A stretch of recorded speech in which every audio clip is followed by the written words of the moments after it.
ભારતમાં બ્રિટિશ શાસનની દલિત સમુદાયો પર શું અસર થઈ? આ એક એવો સવાલ છે જે આધુનિક ભારતીય ઇતિહાસમાં સૌથી વધુ જટિલ અને ચર્ચાસ્પદ ગણાય છે. તો પછી બ્રિટિશ શાસન દલિતો માટે સારું હતું કે ખરાબ, વરદાન કે અભિશાપ? પણ જુઓ, આનો જવાબ હા કે નામાં નથી.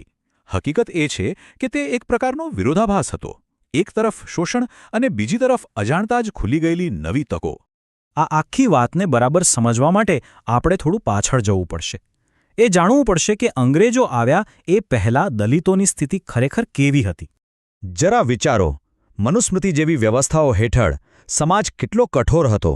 દલિતો માટે શિક્ષણના દરવાજા બંધ હતા, પોતાની જમીન કે મિલકત રાખવાનો કોઈ અધિકાર નહોતો, ન્યાય પણ જ્ઞાતિના આધારે મળતો, અને જાહેર જગ્યાઓ જેમ કે કૂવા કે મંદિરો ત્યાં તો પ્રવેશ પર જ પ્રતિબંધ હતો. ખરેખર તો એમની હાલત ગુલામી કરતાં પણ ખરાબ હતી. હવે એની સામે અંગ્રેજો સૈદ્ધાંતિક રીતે એક નવો વિચાર લઈને આવ્યા. કાયદાની નજરમાં બધા સમાન. જો કે આ માત્ર સિદ્ધાંત હતો, પણ શરૂઆત તો થઈ.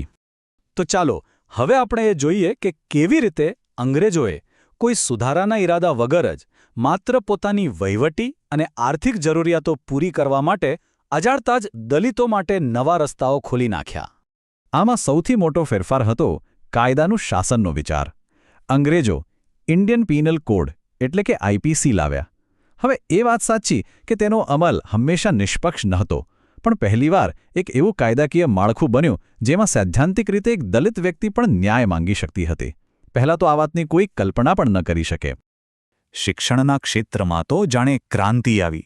ખાસ કરીને જે ખ્રિસ્તી મિશનરી શાળાઓ હતી, એમણે જ્ઞાતિના કોઈપણ ભેદભાવ વગર બધા માટે શિક્ષણના દરવાજા ખોલી દીધા. આ એક સીધો પડકાર હતો જ્ઞાન પર જે વર્ષોથી અમુક વર્ગોનો એકાધિકાર હતો એને. આ જ શિક્ષણ સશક્તિકરણનું સૌથી મોટું હથિયાર બન્યું, અને આનાથી જ જ્યોતિરાવ ફૂલે જેવા મહાન સમાજ સુધારકોને પ્રેરણા મળી. શિક્ષણ તો હતું જ, પણ બીજું એક ક્ષેત્ર હતું સેના. આ એક એવી સીડી હતી જેની કોઈએ કલ્પના નહોતી કરી. થયું એવું કે ઈસ્ટ ઇન્ડિયા કંપનીને એવા સૈનિકો જોઈતા હતા જે સ્થાનિક રાજા રજવાડાઓને નહીં પણ સીધા કંપનીને વફાદાર હોય. એટલે એમણે મહાર જેવા દલિત સમુદાયોમાંથી મોટી સંખ્યામાં ભરતું શરૂ કરી. આનાથી શું થયું? એક તો નિયમિત પગાર અને આર્થિક સ્થિરતા મળી, પણ સૌથી મહત્વની વાત એ હતી કે તેમના બાળકોને ભણવાનો મોકો મળ્યો. અને તમને ખબર છે, ડૉક્ટર બાબા સાહેબ આંબેડકર પોતે આવા જ એક લશ્કરી પરિવારમાંથી આવતા હતા.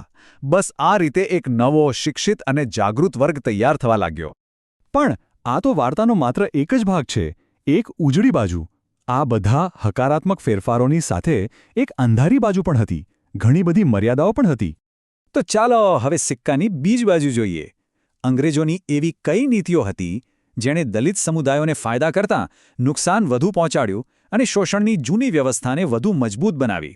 જુઓ, 1857ના બળવા પછી અંગ્રેજો બહુ સાવચેત થઈ ગયા. એમણે તટસ્થતાની નીતિ અપનાવી, જેનો સીધો અર્થ એ હતો કે સામાજિક કે ધાર્મિક બાબતોમાં માથું નહીં મારવાનું. પરિણામે એમણે દલિતોના હક માટે કોઈ સુધારા કરવાનું ટાળ્યું. આ સિવાય એમની જે જમીન મહેસૂલની નીતિઓ હતી અને જે રીતે એમણે ભારતના નાના ઉદ્યોગોનો નાશ કર્યો, એનાથી ગામડાનું અર્થતંત્ર પડી ભાંગ્યું. અને આનો સૌથી મોટો ફટકો કોને પડ્યો? ભૂમિહીન દલિતોને. તેઓ પહેલાં કરતાં પણ વધુ ગરીબ અને લાચાર બની ગયા. અને એક બહુ વિચિત્ર વાત થઈ. અંગ્રેજોએ વસ્તી ગણતરી શરૂ કરી. હવે એનો હેતુ તો ખાલી વહીવટ માટે આંકડા ભેગા કરવાનો હતો, પણ થયું એનું ઊંધું. પહેલીવાર કાગળ પર સરકારી દસ્તાવેજમાં દરેક વ્યક્તિની જ્ઞાતિ નોંધાવા લાગી. આનાથી જ્ઞાતિની ઓળખ ભૂંસાવાને બદલે ઉલટાની વધુ પાક્કી અને કઠોર બની ગઈ. જે ઓળખ પહેલાં કદાચ થોડી પ્રવાહી હતી, તે હવે એક કાયમી રાજકીય ઓળખ બની ગઈ. તો પણ આ નવી રાજકીય અને કાનૂની સિસ્ટમ, ભલે એમાં ગમે તેટલી ખામીઓ હોય, એ દલિત અધિકારો માટે લડવાનું એક નવું મેદાન બની. અને આ નવા મેદાન પર લડવા માટે ડૉક્ટર આંબેડકર જેવા નેતાઓ આગળ આવ્યા. તેમણે આ જ બ્રિટિશ સિસ્ટમનો ઉપયોગ કર્યો. ગોળમેજી પરિષદોમાં, આંતરરાષ્ટ્રીય મંચ પર જઈને દલિતોનો અવાજ બુલંદ કર્યો. અને આ સંઘર્ષનું પરિણામ શું આવ્યું? કોમ્યુનલ એવોર્ડ અને પછી પૂના કરાર. ઇતિહાસમાં પહેલીવાર દલિતો માટે રાજકીય પ્રતિનિધિત્વની વ્યવસ્થા થઈ. તો આ બધું જોયા પછી આપણે ક્યાં પહોંચ્યા? એક તરફ તકો, બીજી તરફ શોષણ.